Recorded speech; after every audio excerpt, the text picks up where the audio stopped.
sepan la gente de seguridad, de salud, que necesitamos una ambulancia. Gracias. Adelante. Amigas, amigos, muchas gracias de todo corazón por estar de nuevo presentes como buenos ciudadanos, conscientes y comprometidos con las mejores causas del pueblo y de la nación. Nuestra solidaridad a los damnificados por las inundaciones y a los damnificados por el abandono, así como a todos los que luchan por la justicia y defienden los derechos humanos en nuestro país. Expresamos de nuevo, sin titubeos, que estamos a favor de la lucha en defensa de sus derechos, de las maestras y de los maestros de México.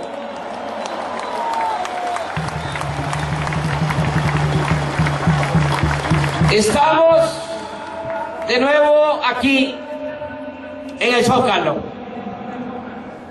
en el corazón político, económico, social y cultural de México, para seguir defendiendo desde aquí causas justas y en particular la economía popular y el sector energético. Muchos no pudieron asistir por distintas razones. Ayer, por ejemplo, se celebró con éxito la Asamblea de Morena en Chihuahua. Hice el compromiso de felicitarlos a las mujeres y a los hombres de Chihuahua desde el Zócalo. Hoy se están celebrando también las asambleas en Guanajuato y en Jalisco. A todos ellos, desde aquí, un saludo fraterno. Comienzo reafirmando nuestros argumentos de por qué nos oponemos a los aumentos de impuestos y a la privatización del petróleo, del gas y de la industria eléctrica. No aceptamos los compromisos vergonzantes que Enrique Peña Nieto contrajo desde fuera del país con los dueños de corporaciones extranjeras para legalizar la entrega de la renta petrolera y la privatización del sector energético en su conjunto. Nos manifestamos abiertamente en contra de lo que podría ser conocido históricamente como el pacto de la traición a México. Nos oponemos a que se reforme el artículo 27 para la celebración de los llamados contratos de utilidad compartida. No existe ninguna razón válida para compartir las riquezas del pueblo de México. No es cierto que estemos obligados por falta de inversión y de tecnología a compartir las ganancias de la industria petrolera nacional. Repetimos, Pemex es una de las empresas más rentables del planeta. Obtiene ingresos por 125,000 millones de dólares anuales. Ocupa el 13º lugar entre las corporaciones más importantes del continente americano. y es la número 34 en todo el mundo. Además, si es cierto que se requiere tecnología, esta puede adquirirse con el dinero que genera Pemex, sin necesidad de entregar utilidades y mucho menos de comprometer la soberanía nacional. Tampoco hay justificación que valga para privatizar la refinación del petróleo, la petroquímica, el gas y la industria eléctrica. Ya sabemos lo que han significado las privatizaciones. Han resultado muy buenos negocios para particulares y han dejado saldos desastrosos para el pueblo y para la nación. Pero además, insistimos, si nos quitaran el sector energético, nos dejarían prácticamente sin nada. Estarían desangrando a nuestro país. También es conveniente aclarar, aunque aquí ya se ha hecho, que nos oponemos a los aumentos de impuestos y al endeudamiento público, porque con ello se pretende tapar el desfalco que dejaría la privatización del sector energético. Además, no es cierto que los impuestos solo afecten a un grupo reducido de personas. Dañan a todos, a empresarios, a comerciantes, a transportistas, a taxistas, a trabajadores, a profesionistas, a productores del campo, a amas de casa y al pueblo en general. Los aumentos de las gasolinas afectan por parejo y al final de cuentas casi todos los impuestos siempre se trasladan al consumidor final. Tengo la información que cuando Peña Nieto acordó afuera del país la llamada reforma energética, inició aquí con su grupo la labor de convencimiento y cooptación de los dirigentes de los partidos políticos supuestamente opositores. El resultado es que llegaron al acuerdo de que un partido iba junto con el PRI a apoyar la reforma fiscal y el otro la reforma energética. Espero estar equivocado y no va a pasar mucho tiempo para que salga a la luz la verdad sobre esta burda simulación. Estamos en un momento de definiciones. Por eso, así como hemos emplazado a Peña Nieto a que responda si negoció o no en el extranjero la entrega del petróleo, ahora hacemos un emplazamiento preciso y puntual a los senadores del PRD, del PAN, del PT y del Movimiento Ciudadano, porque de ellos va a depender en esta etapa tanto la aprobación de la reforma fiscal como de la energética.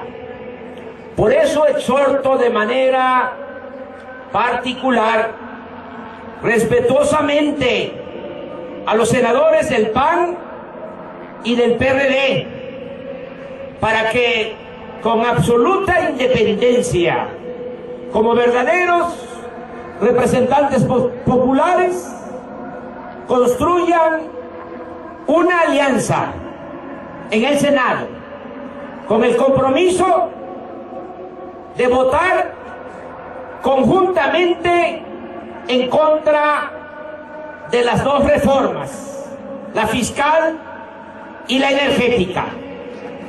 Aquí es conveniente decir que la suma de los votos de los senadores de las fracciones del PAN y del PRD en el Senado, más los votos de los senadores del PT y del Movimiento Ciudadano, hacen mayoría.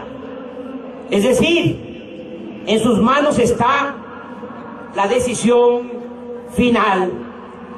Asimismo, me permito sugerirles, con todo respeto, a los senadores del PAN, del PRD, del PT, del Movimiento Ciudadano, un plan alternativo y la ruta que podrían seguir para que en vez del colapso que ocasionará la aprobación de estas reformas, se alcance un resultado más conveniente en términos económicos para el país y en consecuencia más justo, más democrático y desde luego más soberano. La propuesta consiste en lo siguiente: primero, que se detenga la reforma energética hasta que se lleve a cabo una consulta ciudadana.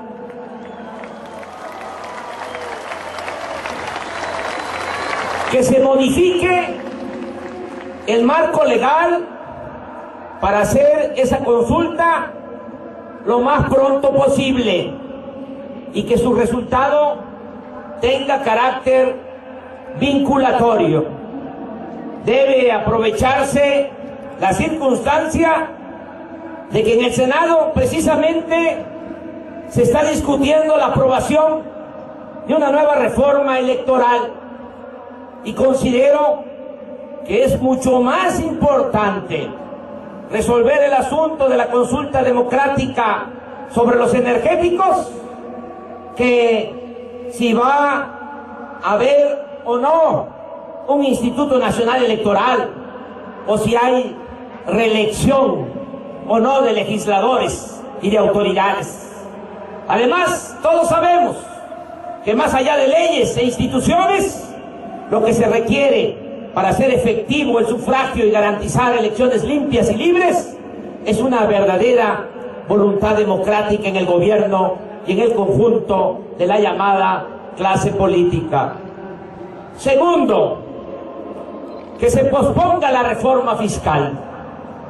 Que primero se aplique un plan de austeridad republicana para ahorrar 385,000 millones de pesos de presupuesto público, eliminando gastos innecesarios y privilegios de altos funcionarios, con lo cual no habría necesidad de aumentar impuestos ni de endeudar al país.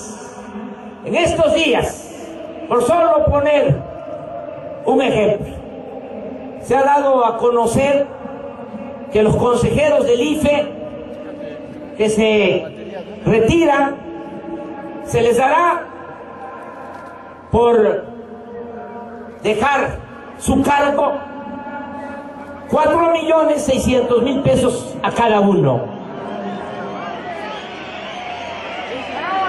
Y todo ello porque los altos funcionarios públicos en el Poder Ejecutivo, en el Poder Legislativo, en el Poder Judicial, cuentan con un fondo de ahorro especial presupuestado cada año de alrededor de 6,000 millones de pesos. Algo que debería de eliminarse de inmediato, al igual que la compra del avión presidencial por 7,000 millones de pesos y muchos otros gastos ofensivos e innecesarios. Estoy consciente que es facultad exclusiva de la Cámara de Diputados aprobar el presupuesto, pero la ley de ingresos sí tiene que ver con ambas cámaras y el Senado puede eliminar todos los aumentos de impuestos y dejar el mismo déficit público fiscal del año pasado y al mismo tiempo sugerir a la Cámara de Diputados rehacer el presupuesto con los ajustes que estamos proponiendo. Es decir, que primero empiece el gobierno por apretarse el cinturón y luego hablamos si conviene o no una verdadera reforma fiscal progresiva. Aquí repito, es inmoral, es un agravio querer aumentar los impuestos sin combatir la corrupción y sin cortar el compete de privilegios de los altos funcionarios públicos.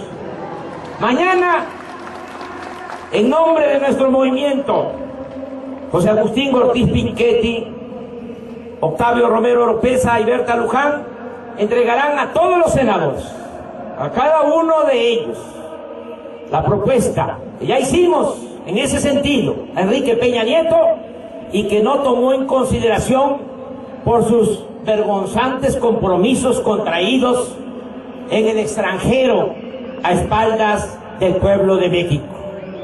Tercero, reiteramos, y esto debe de quedar muy claro, los aumentos de impuestos y el endeudamiento se originan por la pretensión de entregar parte de las ganancias del petróleo a empresas extranjeras.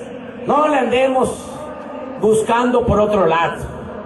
Como es obvio, si los mexicanos en la consulta rechazan la reforma energética, no habría necesidad ni de aumentar los impuestos ni el déficit en 1.5% para seguir endeudando al país.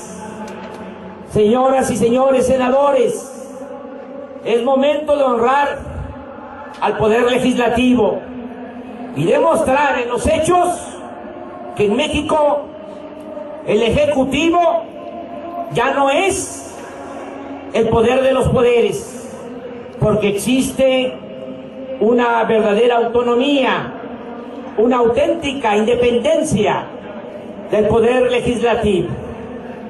Esta es la propuesta a los senadores de la República. Amigas y amigos, de todas formas, nosotros, los que estamos aquí, ya tomamos el acuerdo de seguir luchando hasta detener la reforma fiscal y la energética. En la pasada concentración fueron depositadas en urnas 421,000 firmas de ciudadanos que piden se les pregunte si están de acuerdo o no en que se reformen los artículos 27 y 28 de la Constitución.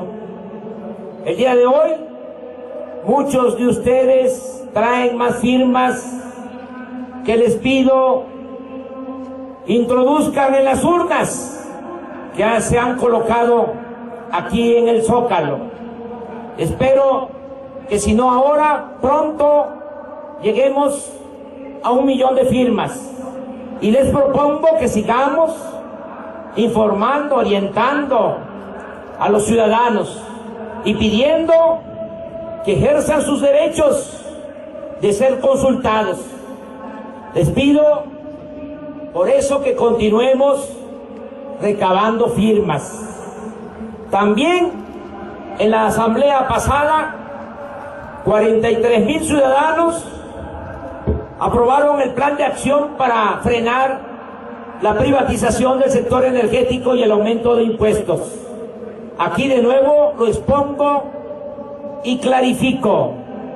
estas son las medidas de desobediencia civil que llevaremos a cabo con un espíritu de no violencia.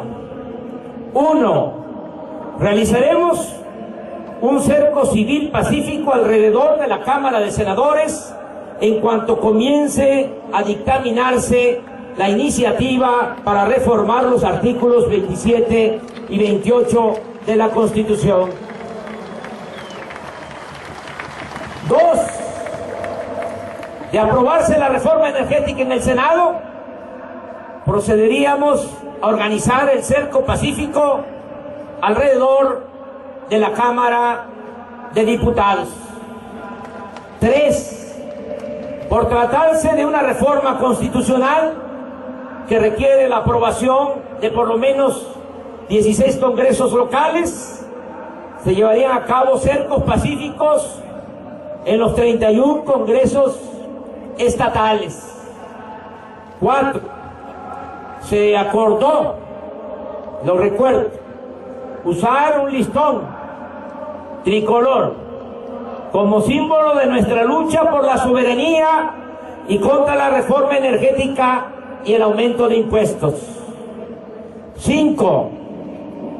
No ver Televisa, porque manipula la información, oculta la verdad y es un instrumento dedicado en exclusiva a favorecer intereses de la cúpula del poder económico y político de nuestro país. Asimismo, se dará seguimiento a los medios de comunicación para observar si respetan el derecho del pueblo a la información. 6. Promoveremos el uso de las redes sociales y las nuevas tecnologías para informarnos e informar sobre nuestro movimiento. Aquí también recuerdo que con este propósito se formó una comisión integrada por Héctor Díaz Polanco, Epigmenio Ibarra y Afrodita Guerrero. 7. Acción permanente en redes sociales con la mención EPN, traidor a la patria, procurando que se sostenga esa frase el mayor tiempo posible. 8. No comprar a empresas que fueron cómplices del fraude electoral, como las tiendas Soriana. 9. Apagar la luz a la misma hora y por el mismo lapso de tiempo como acto de protesta nacional. Esta acción se realizará una vez al mes, de 7 a 8 de la noche, en los días que sube el precio de la gasolina. Por cierto, el primer apagón será el próximo sábado 2 de noviembre, de 7 a 8 de la noche. Les pido que informen para que muchos ciudadanos se sumen, se adhieran a esta protesta. Pero también quiero decirles que cuando menos lo hagamos nosotros, los que estamos aquí, porque más que el número de participantes, de lo que se trata es de actuar con determinación y congruencia. Y como decía José Martí, cuando hay muchos hombres sin decoro, hay siempre otros que tienen en sí el decoro de muchos hombres. Por eso les pregunto, ¿lo vamos a hacer? Levantemos la mano si estamos de acuerdo.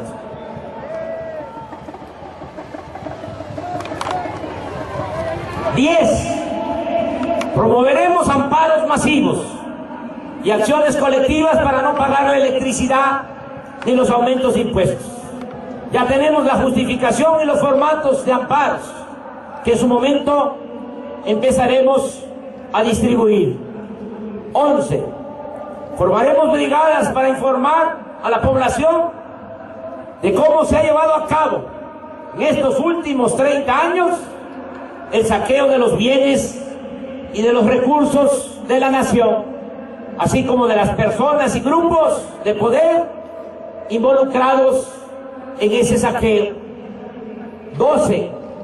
Construiremos una alianza nacional con organizaciones sociales, políticas y ciudadanas, con los objetivos de frenar la reforma energética y los aumentos de impuestos, pero también de echar abajo las llamadas reformas estructurales ya aprobadas, como la laboral, la educativa, la de seguridad social, en particular lo que tiene que ver con las AFORES, porque se requiere proteger el ahorro, las pensiones y las jubilaciones de los trabajadores. Se ha avanzado en este punto. Morena participa ya en la Unidad Patriótica por el Rescate de la Nación, en la cual convergen organizaciones sociales, civiles y ciudadanas. 13. Enviar cartas a las petroleras extranjeras, Exxon, Chevron, Shell, Petrobras, Total y otras, para informarles que los contratos de utilidad compartida no tendrán validez ni legal ni legítima. El petróleo, repetimos, no es de Peña, es del pueblo y es de la nación.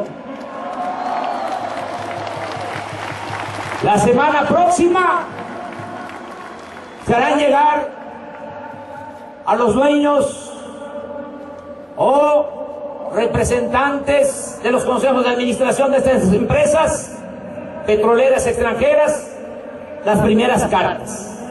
14. Se creó una comisión de seguimiento de los contratos de utilidad compartida con empresas privadas, nacionales y extranjeras. En esa comisión participan Claudia Sheinbaum, Javier Jiménez Espriu y Antonio Jefferson. 15. Se acordó elaborar un memorial de la ignominia para registrar, recordar y difundir los nombres de los legisladores federales y estatales que voten por la reforma energética y por el aumento de impuestos. Se acordó también informar a la población mediante volantes que se entregarán pueblo por pueblo, municipio por municipio, distrito por distrito, estado por estado, para que todos los mexicanos conozcan sobre el comportamiento que asuman los llamados representantes populares. Este es el plan de acción, pero quiero agregar algo que pongo a consideración de ustedes para anexar a estos 15 puntos. La Constitución establece que el presidente de la República y otros servidores públicos pueden ser juzgados por delito de traición a la patria. Y el Código Penal Federal señala que comete traición a la patria el mexicano, cito textualmente, que realice actos contra la independencia, soberanía o integridad de la nación mexicana con la finalidad de someterla a persona, grupo o gobierno extranjero. Por eso les propongo que con este inapelable fundamento legal, en el caso de aprobarse la reforma energética, que presentemos las demandas que correspondan en las instancias respectivas contra Enrique Peña Nieto y los legisladores que incurran en el grave delito de traición a la patria. ¿Se aprueba? Levanten la mano los que estén de acuerdo por agregar esto al plan de acción. Amigas y amigos, estamos convencidos de que la llamada reforma energética es un intento vil de despojo y significaría un acto de traición a la patria de igual o mayor felonía que el cometido por Antonio López de Santana cuando entregó Texas y más de la mitad del territorio nacional. Esta no es la primera vez que lo decimos. Lo advertimos desde la campaña. En el debate sostuve que el regreso del PRI sería como el retorno de ese dictador.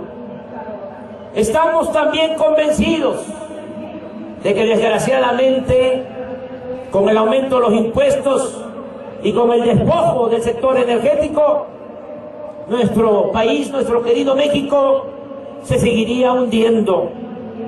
Hemos hecho por ello el compromiso de luchar hasta revertir todas estas reformas neoliberales o neoporfiristas que impiden que en México haya desarrollo, justicia, democracia, soberanía y paz social. Así como con la revolución se rescataron las tierras, las aguas, los bosques, las minas y el petróleo que Porfirio Díaz había entregado a extranjeros, ahora a nosotros nos corresponde, para lograr el renacimiento de México, recuperar todos los bienes de la nación que se han transferido de manera mafiosa durante esta desgraciada época neoliberal. Estamos enfrentando este desafío de manera pacífica y así lo seguiremos haciendo. Así vamos a seguir actuando de manera pacífica, porque no queremos la violencia. Tenemos esa convicción, esa fe de que con el trabajo de organización que estamos haciendo, con el trabajo de concientización que estamos haciendo entre todos, desde abajo, vamos a lograr más temprano que tarde la transformación de nuestro país. Amigas y amigos, no hay de otra. Tenemos que cambiar este régimen antidemocrático, entreguista, corrupto, de injusticias y privilegios. Esa es la única salida para el pueblo y para la nación. Si no lo hacemos, continuará la decadencia y nos lo reclamarán con razón nuestros hijos y nuestros nietos. Por eso ya tomamos este camino y estamos decididos a continuarlo hasta el fin, pase lo que pase y venga lo que venga. Confieso también que estoy tranquilo y optimista. Tengo mucha fe, tengo una inquebrantable fe en la causa que defendemos. Y tengo confianza, estoy tranquilo, estoy optimista, porque creo en el pueblo, creo en ustedes, que son excepcionales. Ustedes no solo representan la conciencia honrada que se subleva ante la injusticia. Ustedes luchan por una nueva vida y trabajan por una patria nueva. Que vive el petróleo en manos del pueblo y de la nación. Que viva la soberanía nacional. Que viva la desobediencia civil pacífica. Que viva el decoro y la dignidad de nuestro pueblo. ¡Viva! ¡Viva México! ¡Viva! ¡Viva México! ¡Viva! ¡Viva México! ¡Viva!